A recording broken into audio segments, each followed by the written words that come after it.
Hey, book lovers! Today, you're 18. You've just finished your final A-level exam. The ink on your last paper is barely dry. Freedom is at your fingertips. No more assignments, no more teachers, no more smuggled buns under the pillow during prep time. You're finally done. And just when you think it's time to kick back, flirt with girls, and wait for life to unfold, you realize, oh crap, life's already here, and it's not waiting for your GCE results. This, my friends, is not just a story. It's a journey, pun absolutely intended, into the mind of a young man balancing adolescence, ambition, tradition, and just a little bit of troublemaking on the side.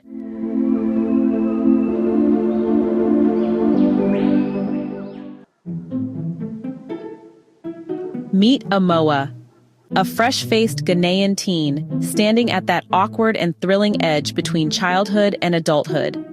The boy has just wrapped up his A-level exams, and he's now got 2 days of campus freedom to kill before heading home. And when I say kill, I mean he's about to murder those 48 hours with the kind of juvenile bravado only teenage boys can muster. Amoah's situation is familiar for many young Ghanaians, especially those from the northern part of the country. See, the South has the universities. If you're serious about higher education, you pack your bag, say goodbye to your mango trees, and head south. But before Amoah can even begin his migration to the land of endless lectures and boarding queues, he has some unfinished teenage business. Yeah, boy. What kind of business, you ask? Well, it involves chasing skirts, dodging consequences, and somehow not thinking too hard about the massive weight of the future sitting on his head like a poorly balanced bucket of water. But let's take it from the top. Our story opens on campus. Amoah has just scribbled the last word in his final paper and is riding that familiar wave of exam euphoria. You know, the one where you start to believe anything is possible. You could be president, a rapper, or in Amoah's case, a charming ladies' man. Spoiler alert, he's mostly dreaming. His friends, each with their own version of post-exam delusion, are hanging around saying goodbyes, planning visits, and toying with the idea of who they'll become once they're out of their school uniforms. There's a general air of excitement and uncertainty, thick enough to choke on. But instead of heading straight home like a good, obedient grandson, Amoah decides to take a few detours. And by detours, I mean he embarks on a mini-adventure filled with teen bravado, aimless wandering, and poorly thought-out decisions. He eventually makes his way to Tinga, where his sick grandfather awaits. And this isn't just a pit stop, it's a return to roots, a peek into the life he might be leaving behind. The North is quiet, traditional, and slower paced. There's respect for elders, belief in customs, and a deep connection to community. But for Amoah, it's also a reminder of everything he wants to escape. Poverty, outdated traditions, and the pressure to live up to someone else's idea of what a man should be. Next stop, Accra, the southern big city. A place where hopefully dreams don't just sprout, they bloom. Amoah is going to live with his uncle, a man who has basically said to hell with tradition and is now living in self-imposed exile from cultural expectations.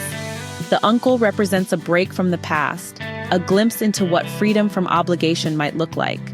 And Amoah? He's standing between those two worlds, unsure which direction to fully commit to. The book I've been talking about is Journey by G.A. Agambila. Published by Sub-Saharan publishers in 2006, this 304-page novel offers a slow, introspective look at life, transition, and the spaces in between. Here's the thing, though. This entire novel is set within just a few days. And a good chunk, more than half really, is focused on those 2 days after the last exam. That's right. We get an extremely detailed account of campus farewells, teenage shenanigans, daydreams about girls, and inner monologues that would make even Hamlet roll his eyes. And I'll be honest, I kept turning the pages waiting for something monumental to happen. I waited, and then waited some more. But this book isn't about big plot twists or sudden explosions. It's about life. About the tiny, often overlooked moments between adolescence and adulthood. And yeah, maybe also about how long a boy can obsess over girls before actually doing something useful with his life. Now let's talk. I have to say, the title Journey makes a big promise. You hear it and you expect an epic arc, transformation, struggle, triumph. Instead, what you get is, well, a kind of literary slow walk.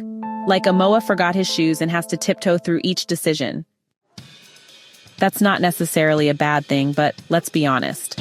When half the novel is taken up by 2 days of teenage dawdling, it starts to feel like someone stretched a short story into a full-length novel with a lot of unnecessary padding. That made the reading feel tasking, a real effort, like eating a huge bowl of plain rice with no stew. And then there's the narrative style. First person, present tense, for a story that is clearly set in the past. Now, this can work for a short piece. It gives immediacy, a kind of breathless closeness. But across 300-plus pages, it becomes exhausting. It's like Amoah is whispering in your ear nonstop, narrating every blink and step he takes. By page 200, I just wanted him to pause, breathe, maybe go outside and touch some grass. That said, there are moments of gold in this book, particularly when Agambila gets philosophical. These passages shimmer with insight and maturity, even if they sometimes lean into that textbook advice tone. They felt like moments when the author paused Amoah's adolescent ramblings and spoke to us directly, adult to adult. I appreciated those. And despite all my complaints, this book isn't a waste of time. Because here's the truth. Amoah's story isn't unique to him. It's a mirror held up to many Ghanaians, and really to any African student who's had to navigate the chasm between tradition and ambition, village and city, expectation and desire. For many people, this is their story. The journey from the north to the south isn't just a physical one, it's psychological, it's emotional, and honestly, it's repeated generation after generation. Agambila captures that well, even if, he takes a few too many scenic detours along the way. So, let's touch on the themes here. First, coming of age. At its core, this is a Bildungsroman. Amoah is moving from one phase of life to another, even if his movement feels a bit slow motion. It's about decisions, both made and avoided. Next, tradition versus modernity. Amoah's journey, from his grandfather's sickbed in Tinga to the urban sprawl of Accra, is symbolic. He's moving away from traditional structures, but they tug at him still. And then, the north-south divide. The developmental gap between northern and southern Ghana isn't just background noise, it's actually central. Agambila highlights how opportunity, education, and resources are unevenly spread, and what that means for young people trying to find their way. Male adolescence and desire, Amoah's flirtations and fantasies, however clumsy, are part of his self-discovery. He's testing boundaries, seeking connection, and just trying to figure out who he is in a world where masculinity is often narrowly defined. And then, philosophical reflection. From time to time, the book dips into deeper waters. Questions about identity, purpose, cultural burden, and choice bubble up to the surface, though not always smoothly. G.A. Agambila isn't just a novelist. He's a respected academic and public figure. Born in northern Ghana, he has a background that blends law, economics, and public service. He's held several government positions, including serving as Deputy Minister of Finance. And that experience honestly seeps into the novel. You can feel the weight of someone who has seen both the village and the city, the traditional chief's court and the parliamentary office. His attempt to write what feels like a thinly veiled autobiography doesn't hide the fact that he understands the Ghanaian experience on a deep level, especially that of northern students making their way through a southern-dominated academic world.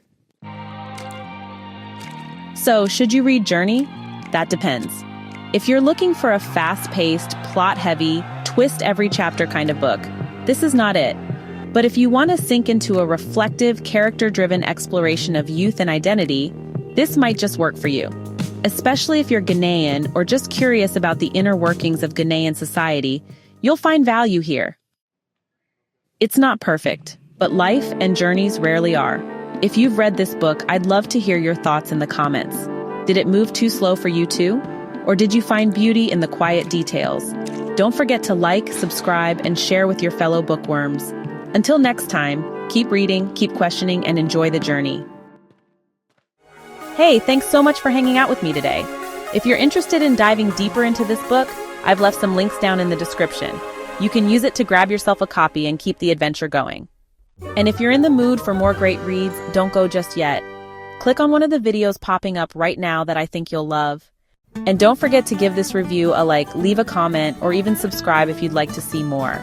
Every bit of support helps us grow this little community of book lovers. See you in the next one.